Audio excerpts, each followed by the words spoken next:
Hey YouTube, how you guys doing today? Kevin here coming at you with another video. So you guys remember this right here? I had it back in the back of the shed. Took it out, put some fuel in it, and I put a battery in it, new battery. I got to tighten it all down. And the customer who owns this wants me to do an oil change, shopping the blade and all that type of stuff. I'm not going to do that on film because that's just kind of boring. But I just wanted to let you guys hear it run. A couple of the problems with it was the choke cable right here would not go in and out, and this machine hasn't ran in quite a few years. So I replaced the chain down bottom because the original one just snapped. I cleaned the points, which are in this cover right here. I did a video but didn't. I need a new camera, guys. And then here's the wiring that goes up to the old style push button, which I got working right there. So I'm going to let you guys hear it, and then I'm just going to start up for a minute, and then I'll shut it off because I want to show you guys something else.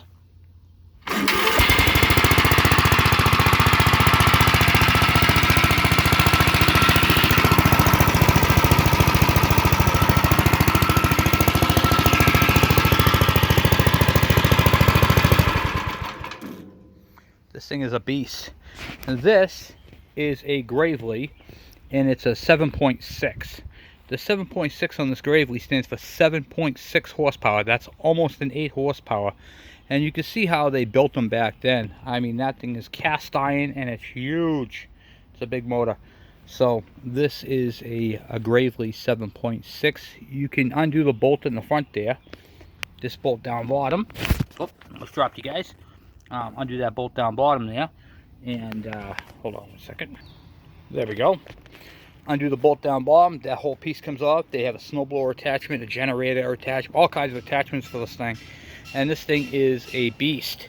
So just like a tractor, like a Massey Ferguson or those style, the engine's bolted directly to the transmission, which is really cool.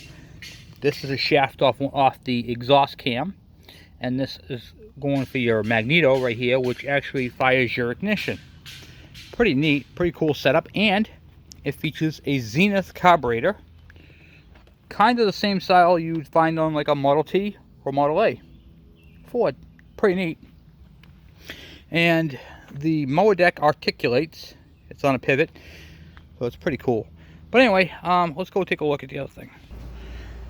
So I got this generator from a gentleman who dropped off a whole bunch of stuff to me, a snowblower, a generator, and a bike, and a bunch of other stuff. It was missing the air filter assembly. Well, let's take a quick peek at it. I'll take you back out of the stand. Before I do, guys, please hit the subscribe button and the bell icon so when I post a video, you guys get it. This is a free generator. I got no money into this at all. And as you can see, it's in rough shape. Just all covered in caca. But generators come in handy for all sorts of things, especially bigger ones. This is a small generator, good for camping. They didn't want to put any work into it, so it's sat. There is no fuel in it right now. Get that out. The tank is not roached, but it's pretty rusty. Needs to be cleaned, which is easy enough to clean. I can just put some acid in that, or vinegar, which I'll probably do the vinegar trick first, see if that works. If that doesn't do it, then I'll hit it with acid. So it's going to get a gallon of vinegar in that. And you can see how it's been sitting underneath the porch, and it's all just crap underneath of it. The paint's all peeling. These are throwaway generators. They cost maybe, for this generator, probably $200 to $300. It's made in the US, but it's got a Honda knockoff. So it's got a Chinese engine on it. And you can see it's nothing fancy. 3,500 watt generator. It's got 2 plugs, an hour meter. What's it got for hours? It's got 55 hours on this generator. So after every 25 hours of operating, you're supposed to change the oil. So technically this thing was only 2 oil changes deep into its life. Pretty sad. And then, of course, what's the main problem with generators? They sit. And gas goes bad. So I threw it up here on the stand, on the table, This goes to this gentleman right here, which will be doing a tear down on this one. Here's his gaskets. I'll put that over with it. That's why that's up there. You guys already saw the first look video on that. And then we got this generator. So what we're going to do real quick is we're going to try to fire this generator up and see if it'll work. Now I'm not going to put gas in the tank, and I know the carburetor. I mean, look at this, guys. Look at this. It's just all crud. Look at.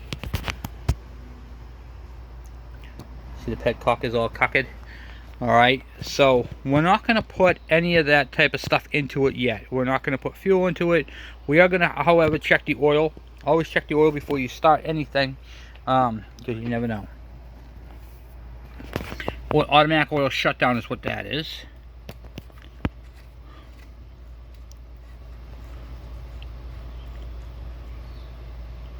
It's got oil.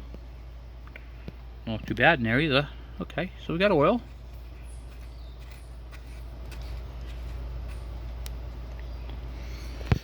Alright. So let me get you guys in the stand, and we're going to try, see if we can get this thing to at least start. Alright, and then we'll check it and see if it's got power output. A generator that runs but doesn't have any output is no good. So, for all we know, he could have overloaded this thing, ran it, it wouldn't produce power, and then he got to go. So, that could be the whole reason why it sat for so long. We don't know the story behind it.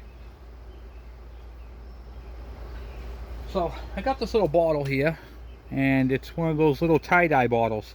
A lot of people ask me, Kevin, where did you get that little bottle? Well, I actually made this bottle. It's actually like I said, for tie-dye, doing tie-dye shirts. And then that's just a piece of fuel line. I put it through the other side so it fits in there tightly. And then I put gasoline in it. So what I'm going to do is I'm going to take this, I'm going to put this in the carburetor and give it a squirt. Oh, that one does. Okay. Switch should be on. It is.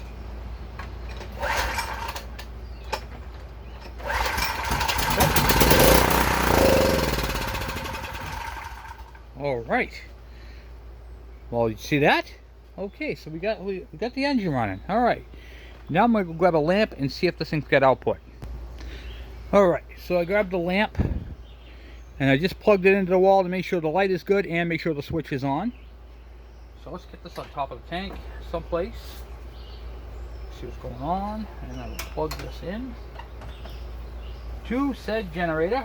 Okay. And we got a little bit of fuel left in here. Might have to put a little bit more in it, but we'll try it again. So what we'll do is repeat the process. This is a good Will It Run video, huh?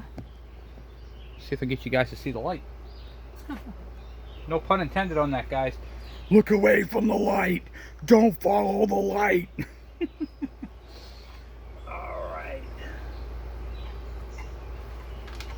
Okay.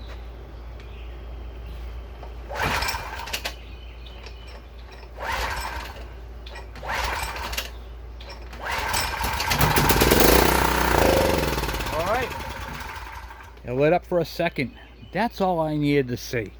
So now I know that the generator portion is capable of putting power out. Let's see if we can get it to run a little bit longer. I'm going to fill up my little bottle right there, my little bottle with some more fuel. Alright. Filled up the bottle with some fuel.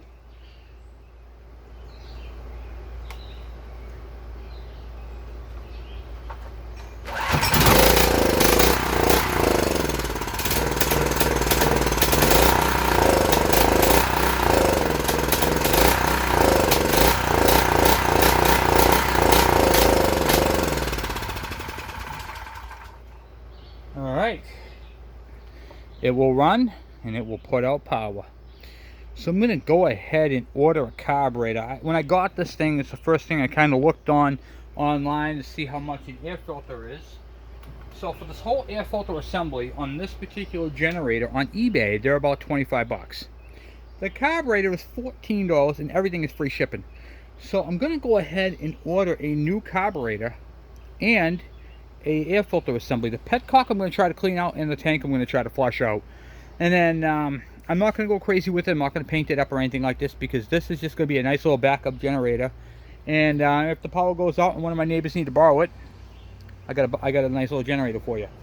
So this is kind of one of those emergency things. I'll use ethanol-free fuel.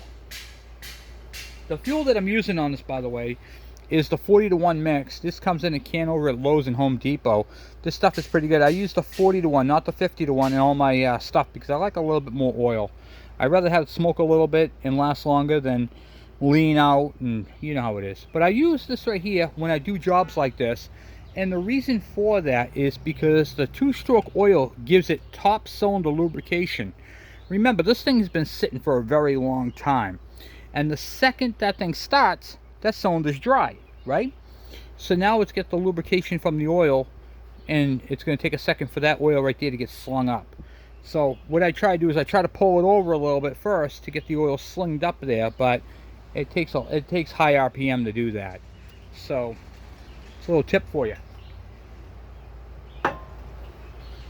So anyway, guys, we got to get this thing cleaned up, and I'm just going to blow it off, get it all cleaned up and ready to go, so we can then go ahead and get those parts ordered up. I'm not going to do that today. It is too hot out there.